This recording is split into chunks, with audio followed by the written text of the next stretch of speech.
जय समाजवाद दोस्तों, देखिए अखिलेश यादव ने क्या परिवारवाद के बारे में क्या अच्छा ही जवाब दिया। देखते हैं इस वीडियो में। नहीं है तो पहले मैं किसका जवाब दूं? परिवारवाद का?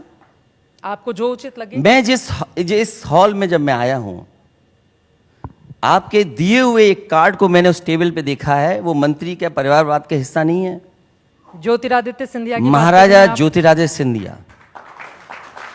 और फिर जिस प्रदेश से मैं आता हूं, मैं तो लोकसभा का सांसद बाद में बना हूं। वहां के मुख्यमंत्री सबसे पहले परिवारवाद की वजह से लोकसभा के सांसद बने और वहां के मठ के सबसे बड़े उत्तराधिकारी बने। क्या वो परिवारवाद नहीं है?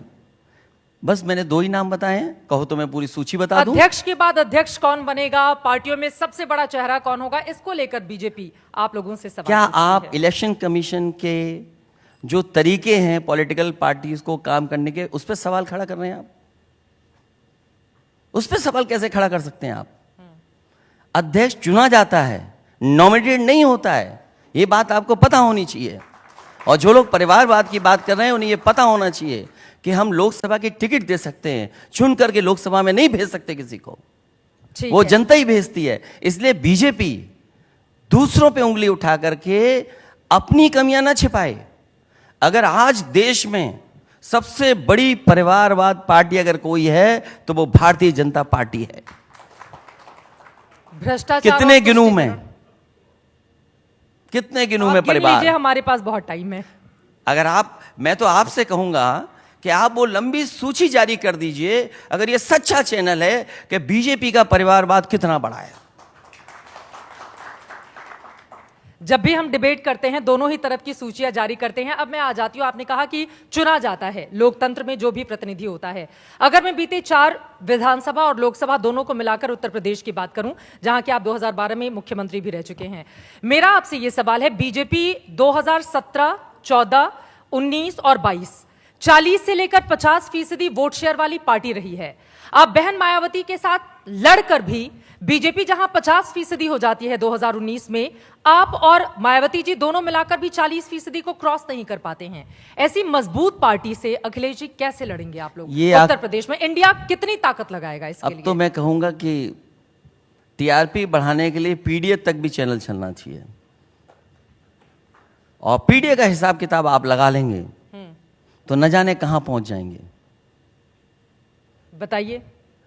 पिछले चुनाव में समाजवादी पार्टी ने बीजेपी का मुकाबला किया अलायंस कर करके, और बीजेपी पर हमसे ज्यादा अलायंस हैं 38 दलों के साथ। नहीं, यूपी में भी हैं जी। तो सोचिए कितने कमजोर हैं। उन्हें उनके सामने झुकना पड़ रहा है जो सुबह शाम बीजेपी को न जाने क्या कहते थे। उनके सामने बीजेपी को झुकना पड़ रहा है।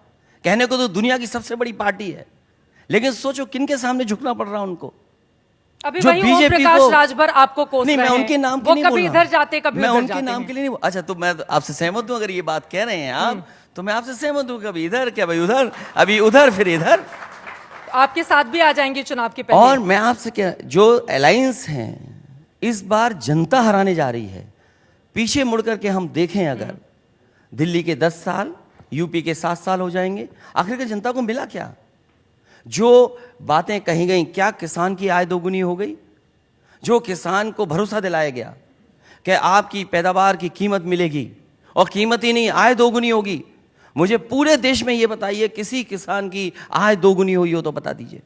जो लोग आंकड़े पेश करते हैं कि आज एम्प्लॉयमेंट रेट ये है, अनएम्प्लॉयमेंट रेट ये है, करोड़ों को नौकरी दे दी, मुझे बताइए कि कितने लोगों को नौकरी रोजगार मिली है नौजवानों को? आप डेटा बता रहे हैं सबसे ज्यादा फ्री है। अरे डेटा फ्री की बात नहीं है। सवाल यह होना चाहिए कि नौजवान को हमारे नौकरी और रोजगार मिल गया। कहा नौकरी रोजगार कहां है? और फिर आपने क्या सपना दिखाया? पहला इन्वेस्टमेंट मीट की जी, दूसरी इन्वेस्टमेंट मीट की, डिफेंस एक्सपो किया। अगर हम हिसाब किताब लगाएं तो 33 लाख करोड़ के एमओयू हुए। अब बीजेपी ने तो, हालांकि कोई बात अदरवाइज ना ले मेरी, जिसको भी उसने देख लिया बीजेपी के लोगों ने कि सूट पहने, टाई पहने, उससे एमओयू करा लिया। 33 लाख करोड़ का एमओयू क्या उतरा है जमीन पर? योगी जी तो कह रहे हैं 2027 तक हम $1 ट्रिलियन की उत्तर प्रदेश की इकोनॉमी की तरफ लेकर चले जाएंगे। देखिए उसकी ओर तेजी से काम चल रहा है उत्तर प्रदेश उनका एकदम फंडा क्लियर है।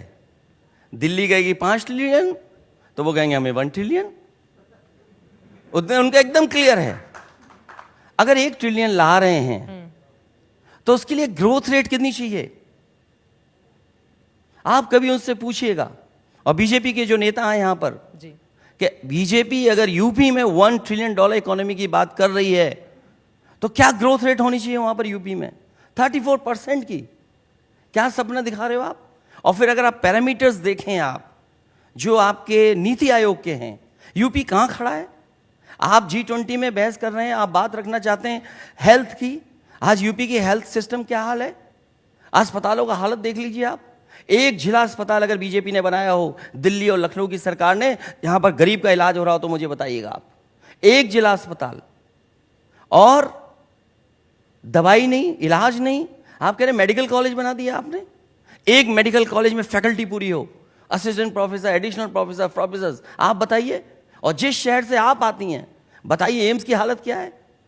आज के ऑपरेशन हो रहे हैं वहां पर?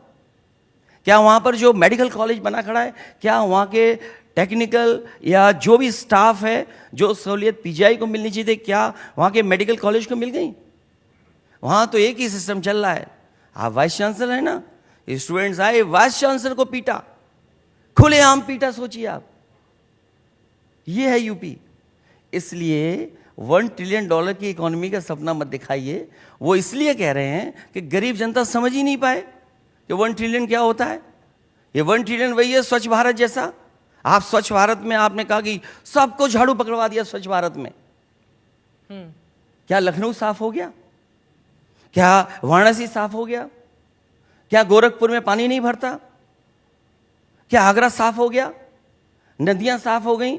वो पैरामीटर्स कहां हैं नदियों के जिनके आपने वादा दिलाया था कि बीओडी अच्छा हो जाएगा, डिसॉल्व ऑक्सीजन अच्छा हो जाएगा, पानी निर्मल अविरल धारा बहेगी गंगा में। आपने नाले नहीं बंद कर पाए। और जो अच्छा काम कर रहे हैं उनको आप बुरा कहते हो कि बुरा काम कर रहे हैं ये लोग। तो $1 ट्रिलियन का सपना दिखाना और फिर एक्सप्रेस वे जो बनाए हैं, कभी बुंदेलखंड एक्सप्रेस वे जाइए आप, और जो बचपन में झूला झूला होगा वो याद आ जाएगा कि कैसे आप झूलते हुए जा रहे हैं उस पर। और जो पूर्वांचल एक्सप्रेस वे, वो समाजवादियों का देन थी। केवल उसमें समाजवादी हटा दिया पूर्वांचल एक्सप्रेस वे। और मैं आज आपके सामने कह रहा हूं क्योंकि यहां सरफेस ट्रांसपोर्ट मिनिस्टर आए थे, वो गडकरी साहब आए थे। हालांकि उन्होंने अच्छा काम किया, लेकिन आप उनसे पूछिए कि जो इंडियन रोड कांग्रेस के मानक हैं, उन मानकों के खिलाफ एक्सप्रेसवे क्यों बना? उसकी डिजाइन किसकी चिट्ठी से बदली गई? क्या आपने सेफ्टी से खिलवाड़ नहीं की?